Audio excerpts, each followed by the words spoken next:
Bonjour les gens, je vous retrouve pour une vidéo Feel Good. Feel Good, qu'est-ce que c'est? Feel Good, c'est se sentir bien.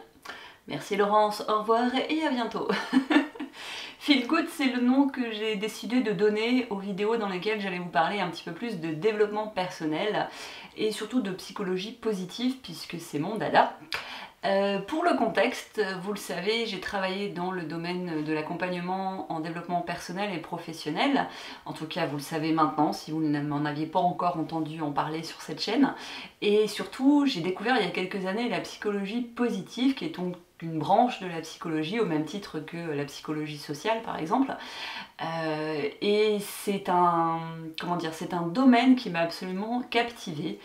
Pour faire très simple, c'est s'intéresser à ce qui fait que les gens vont bien. Alors voilà, c'est une définition complètement bateau, pas du tout, on va dire, exhaustive, mais je vais en rester là pour l'instant, j'aurai maintes fois l'occasion de vous en parler. Mais surtout, je voulais enfin me lancer, donc je sais pas du tout si je resterai là, je sais pas du tout quel format je donnerai à ces vidéos, ni combien de fois il y en aura sur cette chaîne. Ce sera sans doute comme pour le reste quand j'en aurai envie. Vous avez été nombreux à me laisser des commentaires pour me dire les sujets que vous aimeriez que j'aborde dans ces vidéos. Ce qui revient le plus, c'est la confiance en soi et l'organisation, la procrastination, etc.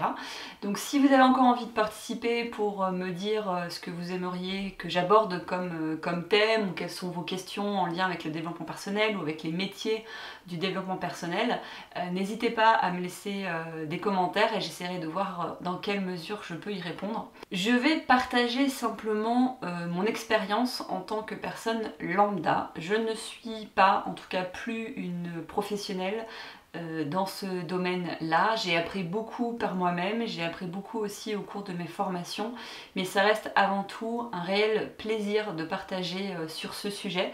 Donc j'imagine que vous aurez aussi beaucoup à m'apprendre par voilà, les échanges qu'on pourra avoir sur ces thèmes-là. Je ne sais pas donc par quoi je commencerai, sans doute par une définition de la psychologie positive, ça peut peut-être être une bonne idée.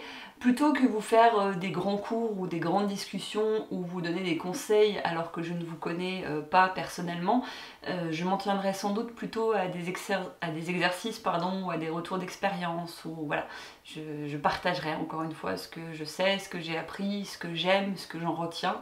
Ce sera peut-être faux, ce sera peut-être pas, on sera peut-être pas d'accord, mais du coup ce sera riche aussi. Pour me lancer, parce qu'il faut bien une première vidéo, j'avais simplement envie de partager avec vous 10 choses, 10 activités qui me mettent en joie. Parce que c'est important tout simplement de savoir ce qui nous rend heureux dans les petits et les grands moments. Parce que les jours où ça va moins bien, on peut s'y raccrocher.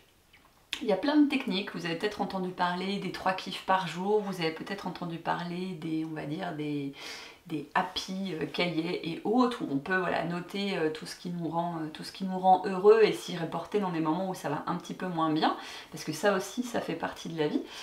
Mais pour commencer, on va se lancer avec voilà, une série de 10 événements, activités, choses qui me rendent heureuse.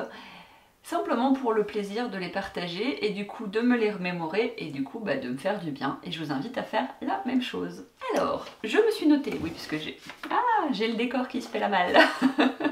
Le décor, j'ai noté 10 trucs parce que fallait quand même que je sois un petit peu concise, sinon ça allait partir dans tous les sens et pas forcément être bien organisé. La chose numéro 1, pour le coup c'est vraiment une chose parce qu'il s'agit d'un objet, c'est ce que j'appelle ma chaise de méditation. Donc j'essaierai de vous la remettre en photo, mais vous l'avez vu plusieurs fois puisqu'il s'agit de la chaise dans laquelle je m'installe lorsque je fais notamment mes swaps à l'extérieur.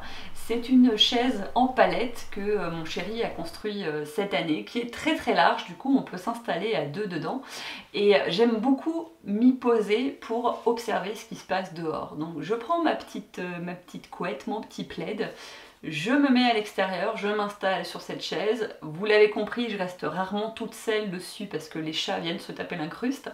Mais je l'appelle chaise de méditation parce que quand je me lève suffisamment tôt le matin, je m'y mets vraiment pour méditer ou du moins pour contempler, observer la nature autour de moi qui s'éveille, voilà, avec le soleil qui se lève, avec les premiers oiseaux qui chantent, etc.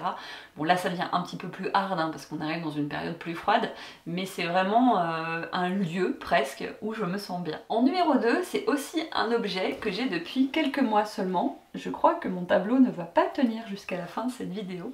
Je vous en parlerai de mon tableau, c'est un tableau de vision. Vous connaissez les tableaux de vision?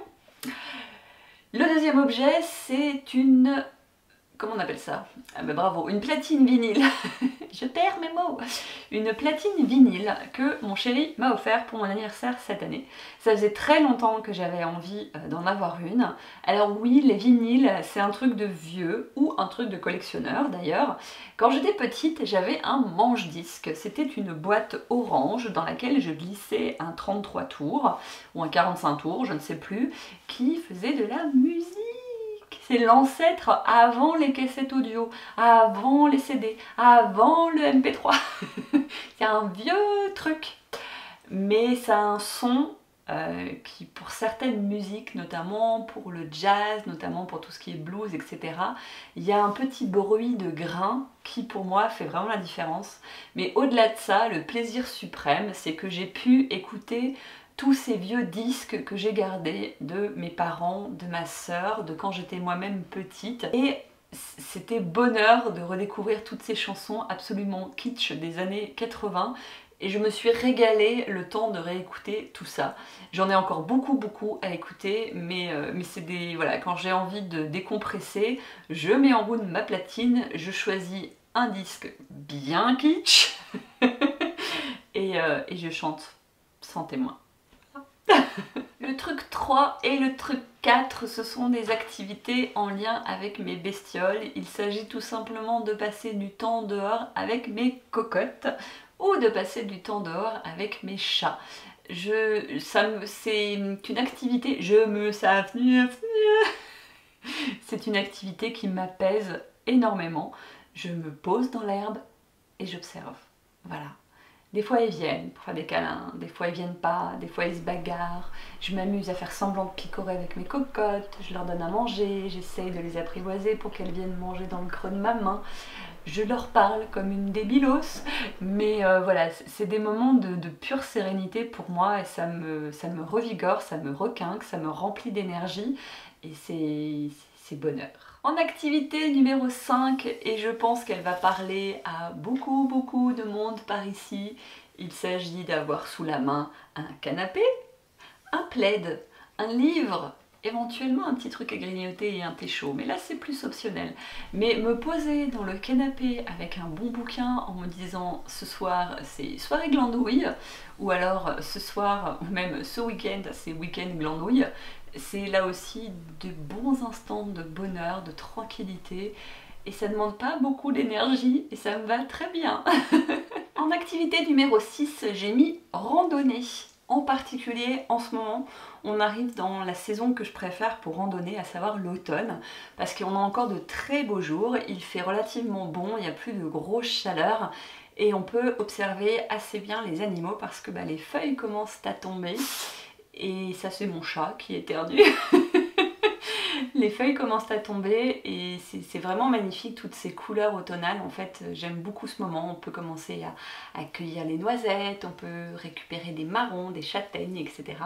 Et voilà. Et randonner, en fait, c'est assez récent pour moi. Je bug énormément dans cette vidéo. C'est assez récent pour moi de randonner. Ça fait 1 an ou 2 vraiment que je le fais plus ou moins régulièrement. Là j'ai un projet en tête donc je suis on va dire plus active et plus régulière, mais c'est vraiment un instant de partage avec mon homme et avec la nature et j'adore ça. Activité numéro 7, attention, moment guimauve, chamallow, chocolat, petit cœur cœur cœur. C'est m'endormir en tenant la main de mon homme, voilà. Ça fait un bout de temps qu'on est ensemble maintenant et c'est un rituel auquel